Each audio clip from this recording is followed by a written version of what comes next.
But Dokja's mind was flooded with memories of reading the story on his phone, the words now carrying a weight they never had before.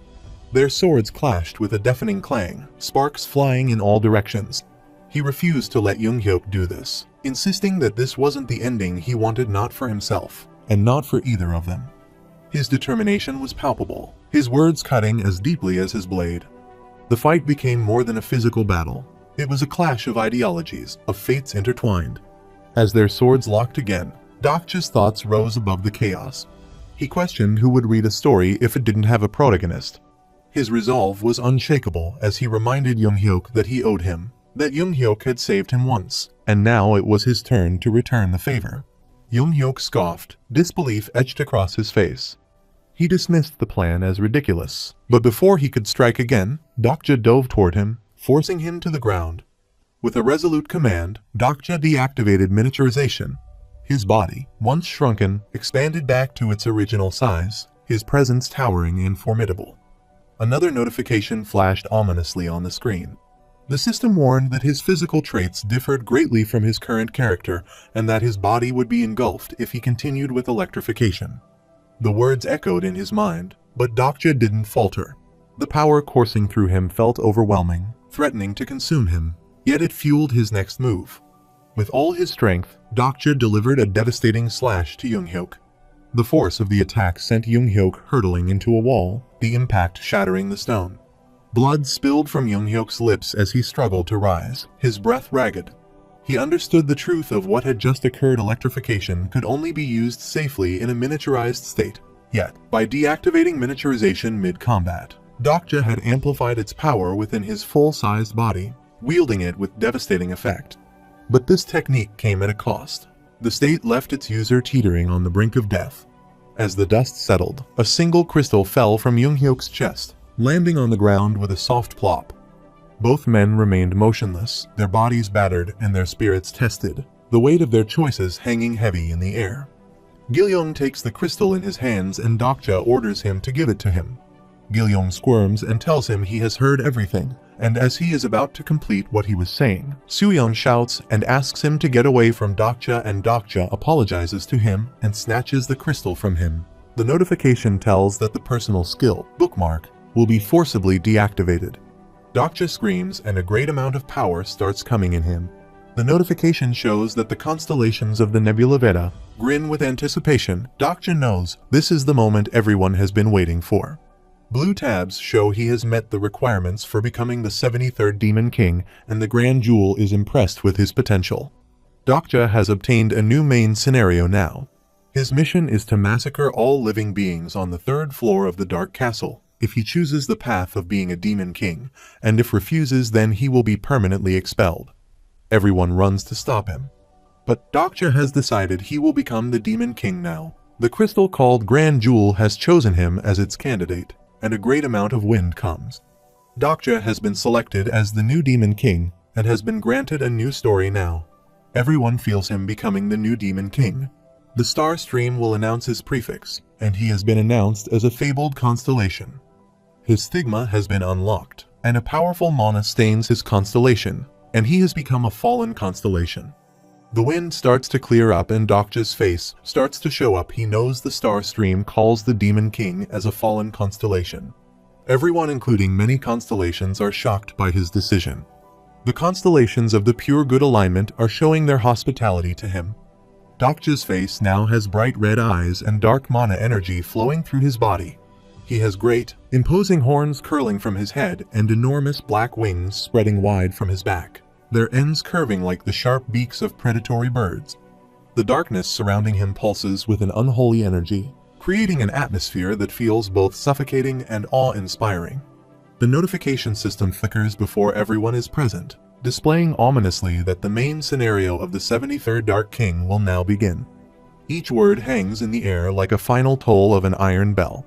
Dokja, now fully transformed into the Demon King, surveys the room with a smirk that doesn't reach his dark, crimson eyes. The veins on his arms glow faintly with black mana, and his hands, now armed with long, razor-like nails, twitch with anticipation. The energy flowing through him is like an endless storm, chaotic and raw, threatening to consume everything in its wake. Standing tall, he commands his companions to rise, his voice resonating with an unnatural echo, asking if they still remember the ways to defeat a demon king.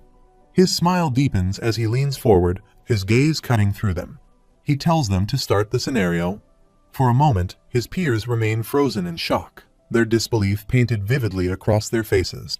The wanderers, too, seem paralyzed, their breath shallow and uneven, as if trapped in a nightmare they cannot wake from. Dokja's smirk grows, a flicker of amusement dancing in his otherwise lifeless eyes. He declares mockingly that they only have 30 minutes to complete the first phase, urging them to stop hesitating and get to work. His announcement seems to echo endlessly in the dark, cavernous space, amplifying their unease. His allies exchange uncertain glances, the weight of his transformation rendering them unable to act. Seong finally breaks the silence, her voice trembling with equal parts anger and sorrow. She declares that they cannot fight him, not even under his orders. He retorts with a sharp reminder that he is Kim Dokja, the one who has defied death time and time again. He assures them that even if they kill him, he will return. His statement stirs a flurry of murmurs among the group as they recall his earlier remarks about the possibility of his death. But Dokja quickly clarifies that those words were merely to taunt Young-hyuk, adding a wry comment that trust is the foundation of this desperate plan. Turning to Seong, he singles her out, telling her she is the only one suited for the task. Her fists clench tightly, her knuckles whitening under the strain. She grits her teeth, accusing him of being heartless, of disregarding the feelings they have shared. But even as tears sting her eyes, she steels herself and turns to the group, her voice firm and unwavering. She tells them that they have no choice if they hesitate, they will all die. Her words cut through their hesitation like a blade, her resolve igniting a spark of determination among them. She reminds them that they cannot afford to act like hypocrites, clinging to their emotions when their survival depends on action. With a battle cry, she charges at Dokja, leading by example despite the turmoil raging within her. As Seong closes the gap between them, her memories of Dokja flood her mind, moments of laughter, of quiet understanding, of unspoken camaraderie. But she forces them aside, her focus narrowing to the present, to the battle they must win. Dokja watches her approach, his expression inscrutable, and the notification system flickers again. It reveals that the probability of the scenario has taken control of his body. Sangha, standing at the back, begins to cry, her voice breaking as she questions if Dokja truly has a backup plan. She wishes desperately that everything is accounted for, that they only need to trust his instructions. Despite her fear, she draws her sword, her hands trembling as she grips the hilt. Dokja's voice cuts through the din, commanding Haeunseong to rise and fight. He reminds Haeunseong of the oath he took, the promise to protect his allies, and the importance of ensuring no more lives are lost unnecessarily. Haeunseong's hesitation dissolves, replaced by a fierce resolve. With a scream, he shifts into his armored form, his steely frame glowing with latent power. The group rallies, their collective determination reignited by Dokja's words. Each of them understands the gravity of their mission, the delicate balance between their survival and the completion of the scenario. They launch themselves at Dokja, their attacks coordinated and relentless. Yet, even as their blows land, Dokja barely flinches. His smirk returns, a haunting reminder of his overwhelming power. He knows that they cannot defeat him within the allotted time, unless someone delivers a critical blow. His gaze shifts to Huiwen, his companion, the one he trusts above all to see this through. She hesitates, her voice trembling as she recalls his earlier request for her to become his companion.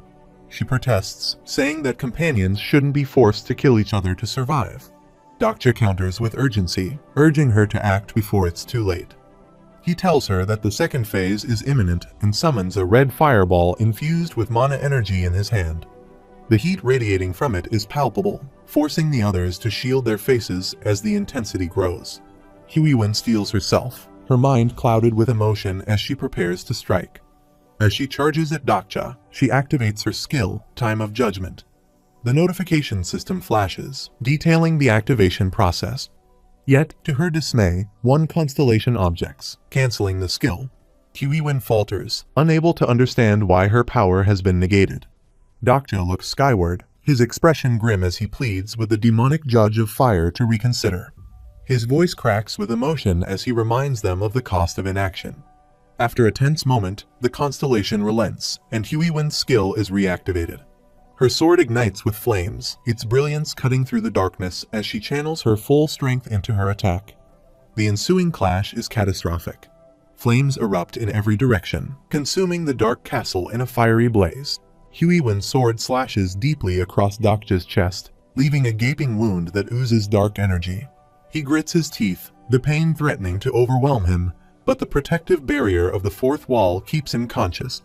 The constellations observing the battle react with mixed emotions, some reveling in his suffering, others toasting to his endurance. The notification system chimes again, reminding them that only 10 minutes remain in the scenario. Dokja, now entering the third phase, feels his body hardening, cracks forming along his skin as the energy within him reaches its peak. He roars, urging his companions to press their attack. They respond with renewed vigor, their combined efforts finally wearing down his defenses.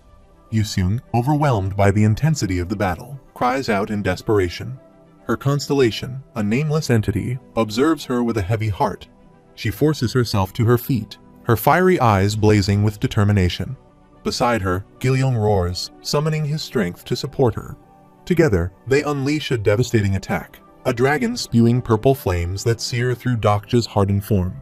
Seolhwa, exhausted from her healing efforts, collapses, her energy spent. But her sacrifice is not in vain. As Younghyuk rises, his strength is restored. The group, now unified in purpose, launches one final assault, their collective power driving Dokja to the brink. As the timer ticks down, the scenario's outcome hangs in the balance. Each strike, each moment, is filled with raw emotion, a testament to the bonds forged through hardship and sacrifice. Dokja, battered and broken, looks upon his companions with pride, knowing that they have risen to the challenge. Even as darkness threatens to consume him, his smirk lingers, a reminder of the man who defied fate to protect those he cared for. The fire from the dragon has caused a great deal of injury, and everyone else is crying seeing Dokja in this state. Dokja jumps away from the fire from the dragon, and Younghyuk moves forward towards Dokja. Dokja and Younghyuk are fighting against each other. Dokja, having hundreds of splashes around his body, falls to a side when Younghyuk hits him. 4 minutes are left to complete the scenario, and Dokja looks at Younghyuk. He tells him not to look at him like that, as it should have been him who should have died here. Dokja tells him to end it here and use a specific thing. Younghyuk pretends not to know about what Dokja is talking about. Dokja tells him he knows he is pretending and avoiding using that specific thing. Dokja's eyes go to his sword. Younghyuk tells him he won't be able to resurrect if he uses that. He tells him he cannot resurrect while he is the Demon King. Younghyuk then draws his sword out, saying he never thought he would have to use it. The Constellation, the demonic judge of fire, is in despair. It is a heavenly sword of gathering clouds, also known as Amon no Murakumo no Tsurugi. It is the sword he got after defeating Yamada no Orochi's shadow in Peaceland. Constellation, prisoner of Golden Headband, lets out a deep sigh. The source of Dokja's power for his resurrection attribute, 8 lives, is the Constellation Yamada no Orochi. It can't help but be weak against the sword that ended up killing Yamada no Orochi. Dokja knows if this sword slashes him, he will lose all the remaining lives he has left. Constellation, Queen of Darkest Spring, holds her breath. Yuseung is crying her heart out. Suddenly, she receives a great amount of power from above, and an unnamed constellation has granted their incarnation a stigma. She starts crying even more hardly. The effects of the stigma, the will of sacrifice 1, has been activated, and the master of stigma has risked their life for someone else. The party's attack power has risen in proportion to the desperation they are in. The probability of the scenario taking control of his body. There are only 3 minutes in the scenario to end. Incarnation Dokja Kim will be driven to death by the being he loves the most. Dokja, with his fire energy mana ball, comes forward thinking he didn't know all prophecies are metaphors, and it was not a specific person who would end up killing him. The Constellation, secretive plotter, is watching him. In the star stream, all stories are considered to be living beings. Constellation, the demonic judge of fire, is watching him, and prisoner of Golden Headband is also watching him. The Constellations, abyssal black flame dragon, and god of naval warfare are also watching him. Dokja says that the stories that will end up spelling his doom are creeping upon him sentence by sentence. It was once like a parent to him, and other times it was his friend and his lover. It wasn't the TWSA he knew. It was a story even more fascinating than any chapter that he had read before. He asks himself, where does stories go after leaving the author's pens? He looks at the sky in desperation, and there are only 2 minutes left in scenario completion. He looks up, tears fall of his cheek, and then he is stabbed by Young-hyuk. It just becomes his very own story now. A little constellation of a little planet is looking at him. All the constellations of the Korean peninsula are watching, as this is his last moment, and his has been realized. Dokja wobbles as his blood loses and Young-hyuk grabs his arm. Dokja rests his head on his shoulder. Dokja asks him if they had great fun. Everyone cries while looking at Dokja, who now falls to the ground. His total lives have been removed due to the effect of the heavenly sword of gathering clouds. He can no longer resurrect. He stands up and a great red energy surrounds him, and his body starts vanishing away, and while going away he advises Young-hyuk to survive. The Constellation, prisoner of the golden headband, doesn't want him to die, and the Constellation Abyssal Black Flame Dragon doesn't want him to die either. Everyone calls for Dokja, but he vanishes away in the red energy around him. No constellation wants him to die. Young-hyuk runs and grabs him, but even with his grab, his body starts vanishing and turning into ashes. And with this, a notification comes telling him the main scenario has ended. Young-hyuk calls for him and desperately looks at him going away. Seoul Dome has been freed. Notification tells someone has completed the 10th main scenario, and a flash leaves everyone blinded. Some injured people are finally feeling better as it has all ended. The wanderers are left crying their hearts out on Dokja's death, and constellations of the pure good alignment have removed him from being declared evil. His physical incarnation has perished completely. The notification shows he has failed to clear the scenario and has been expelled. The star stream has announced the modifier. The modifier is the Demon King of Salvation.